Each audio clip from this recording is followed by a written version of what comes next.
We get that question, when was your last period? Nobody knows why that's asked. We don't always have the language to speak about our periods, let alone menstrual bleeding disorders. So let's talk about that. I'm Andrea Gunraj at the Canadian Women's Foundation. Welcome to All Right, Now What? A podcast from the Canadian Women's Foundation. We put an intersectional feminist lens on stories that make you wonder, why is this still happening? We explore systemic roots and strategies for change that will move us closer to the goal of gender justice. The work of the Canadian Women's Foundation and our partners takes place on traditional First Nations, Métis, and Inuit territories. We are grateful for the opportunity to meet and work on this land. However, we recognize that land acknowledgements are not enough. We need to pursue truth, reconciliation, decolonization, and allyship in an ongoing effort to make right with all our relations. Discrimination based on gender and other factors like race and ability impacts our health in so many ways. We get treated differently depending on our gender in healthcare settings. Our access to relevant health services and options differs wildly depending on our gender. Even the medical research that gets funded and acted upon depends on our gender.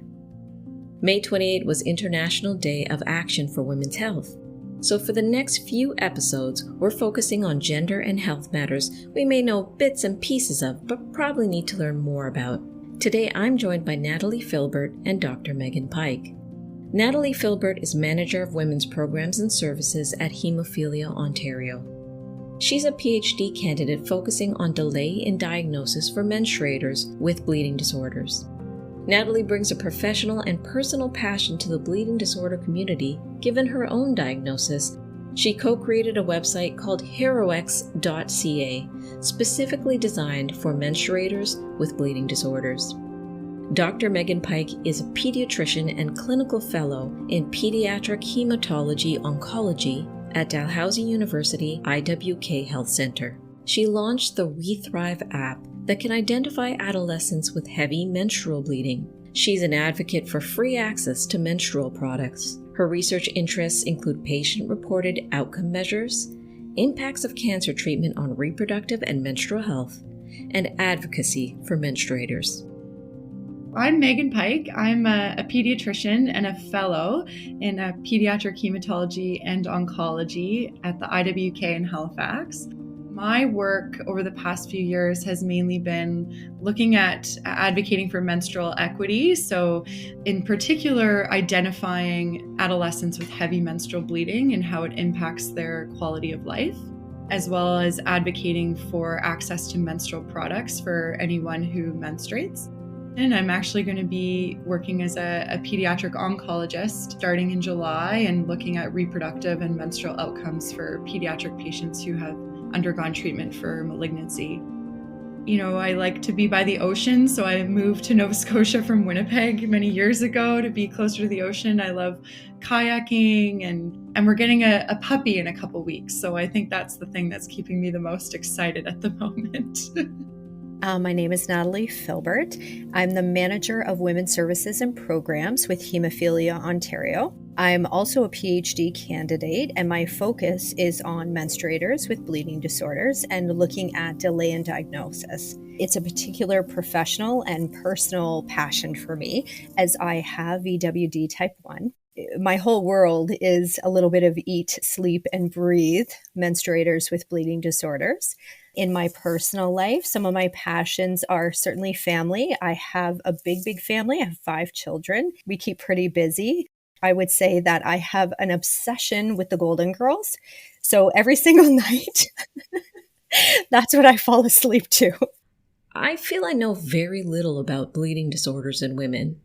What are the signs and symptoms? What are the gaps in care and diagnosis, and how does it connect with gendered inequalities? Bleeding disorders mean different things for different people, related to symptoms, treatment, and even quality of life. Depending on who you're talking to, where they are in their diagnosis journey, and how that has manifested for them will mean a different story for everybody. Bleeding disorders have been very specific to what is, binary language referred to as male. Traditionally, if you're talking about women as a universal term, they have been dismissed and ignored in the medical system and in everywhere. There have been so many gaps for menstruators with bleeding disorders in that there's a delay in diagnosis. There is not very many discussions around treatment.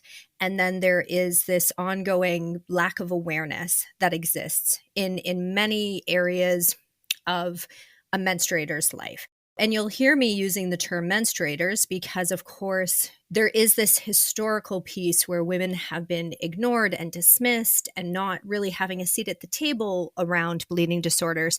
But then that doesn't even encompass anyone who maybe does not identify as a woman and experiencing similar symptoms or treatment path or whatever that may encompass someone who maybe has a menstrual period or has that physiology. There's so many intricacies around that. And that's, I know for me at Hemophilia Ontario, we have created, our own department that really tries to address these gendered inequalities for menstruators living with bleeding disorders. In my practice working with children and adolescents, I often see this intergenerational sort of labeling of normal menstrual bleeding that really isn't normal. Adolescents who get their first period and they're bleeding so much that they're missing school or they're no longer playing competitive sports. And when they look to their moms or their aunts or other menstruators in their family, they get the feeling that, oh, well, I went through that too when I was a teenager and that's just what it is, right? Over the years, I think like Natalie said, women have been either ignored by healthcare providers because bleeding is normal for a woman, whereas it's not normal for a man, or there's a lack of recognition of their own menstruation. And actually, you know what, this is heavier than normal, but it's the only thing my family ever knows. I didn't realize that it was too heavy. And I think that's really challenging, especially in families with inherited bleeding disorders. How many times have I diagnosed a bleeding disorder in a family because I've met a child who's had their first period and it's too heavy? So that's been really interesting to me, is meeting these children and then looking at their mom and saying, by the way, have you ever talked to your own healthcare provider about this? And sometimes the answer is yes, and they've dismissed it. Or sometimes the answer is no, I've just always lived like this. Natalie and I are both really passionate about, how do we empower patients to identify when bleeding may not be normal, but also how do we better educate primary care providers recognizing when a period may actually represent an underlying bleeding disorder.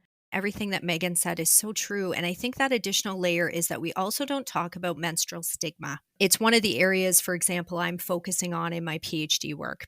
When I first started the journey of looking at that, and then I went and dug a little deeper, even as someone who has experienced menstruation, I was astonished by the layers of menstrual stigma that continue to exist.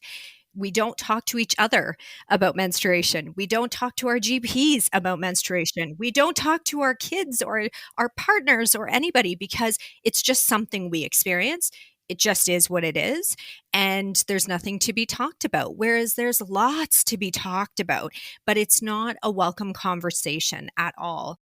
A few years ago, we were running a bit of an awareness campaign where we painted our pinky red to raise awareness for women's bleeding disorders. And this was a few years ago, and my husband painted his pinky. Few people would say, oh, did your daughter paint your fingernail? And he said, no, I'm raising awareness for women's bleeding disorders. And they kind of took a step back like, oh, okay, we don't want to talk about this.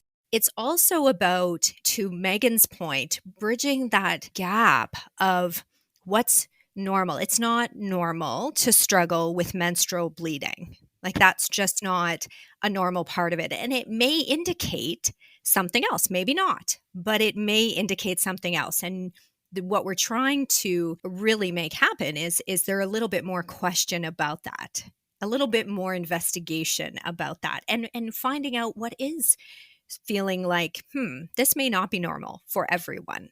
So menstrual stigma is a real thing. Those of us who menstruate have been taught to view our periods as something to hide or obscure with cute names like on flow, or even something dirty or gross. I'm sure this stigma gets in our way and probably part of the reason why we don't have the words to share our issues with health providers. One of the things I see with my patients is that they often don't bring up their menstrual bleeding to a healthcare provider for a variety of reasons: stigma, embarrassment, shyness, but also because they just don't think there's anything that can be done about it.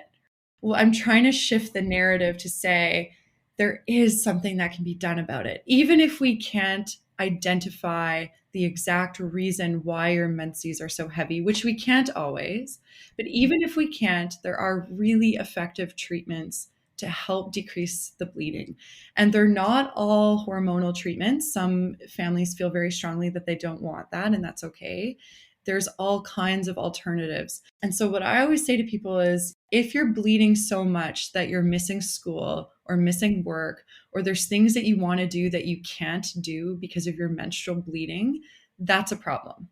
We need to investigate why, but also manage the periods at the same time. And those two aren't always answered in one visit, right, with a healthcare provider, but there are treatments we can start that work, almost right away for some people, that can make a big difference. It's the recognition of the problem that I have found is the hardest. Just jumping off of that from personal experience, I would have rather have been diagnosed from maybe a heavy menstrual period than the way that my diagnosis came, which was from a surgery. Very often, diagnosis happens from a surgery or from an injury. And in my experience, in my opinion, that is not the time to be having to manage this type of diagnosis.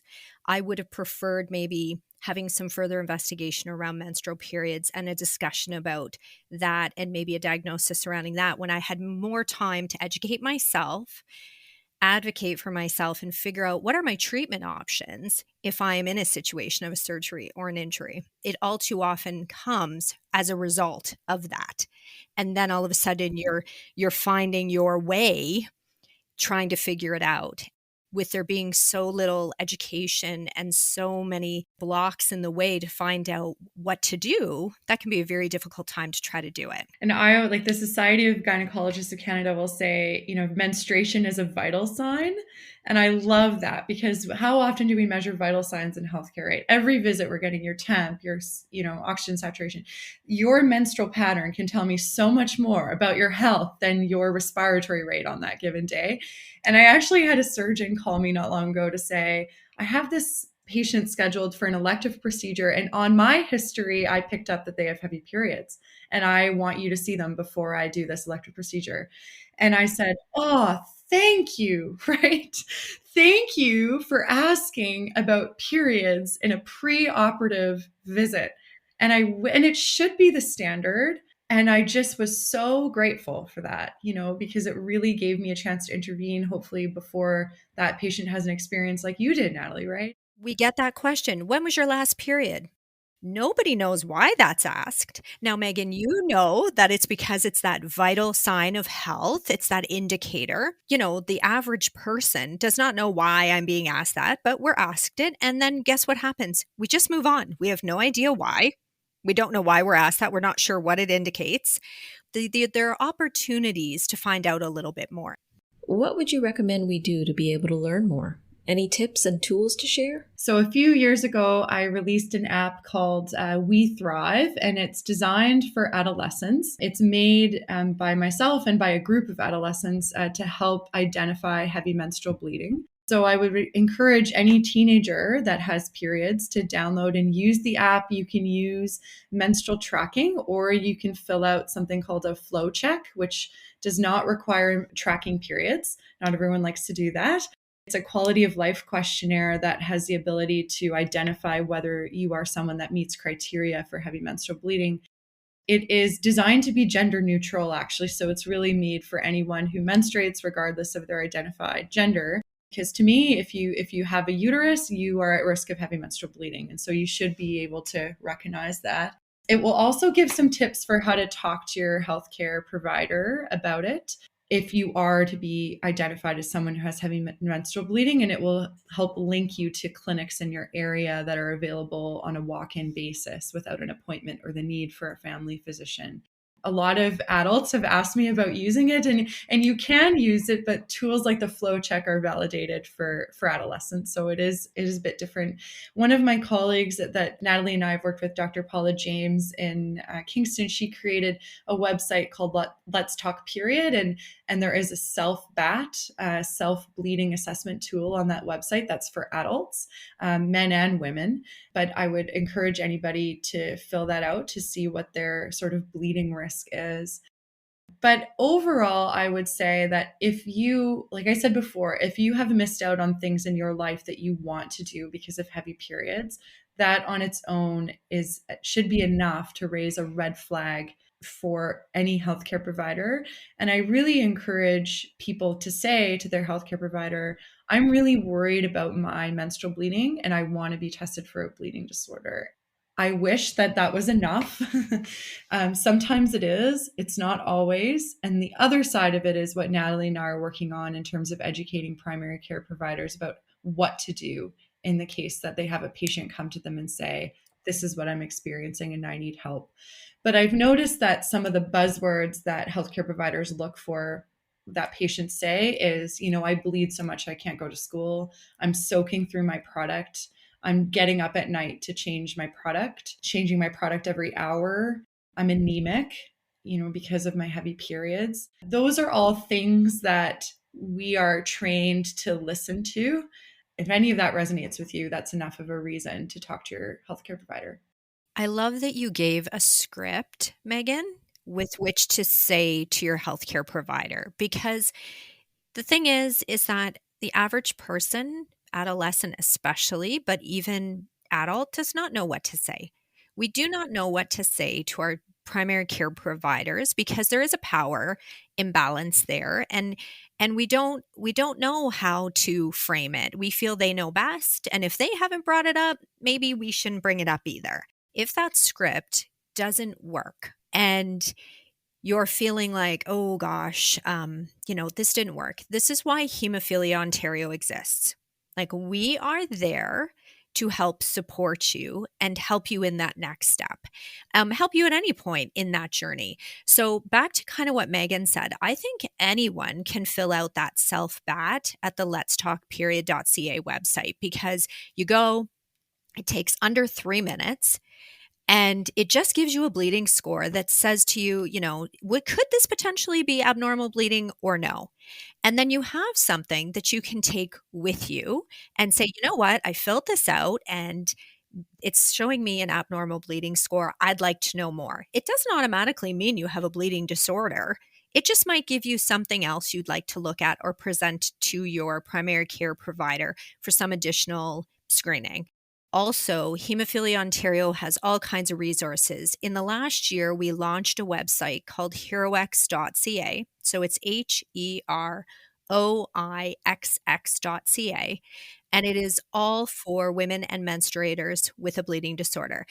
You don't even have to have a bleeding disorder to learn more. You can go and find out about your bleeding concerns. It has all of the resources on there. On our homepage, Meghan's app is there. The self-BAT is there.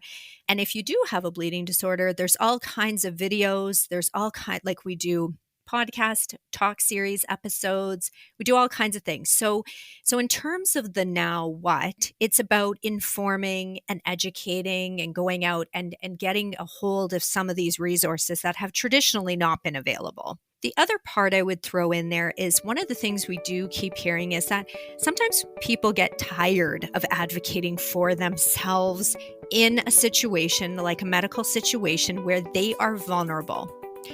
And it's not a comfortable feeling. That's the part where Meghan and I discussed what we are working on in terms of trying to connect with primary care providers about ways to catch those flags that Meghan was talking about, that they are trained to listen and hear, and to actually then give them the information of what can they do next, so that they actually have the opportunity to say, okay, now I actually know what to do with this information, or how to refer, or how to assess.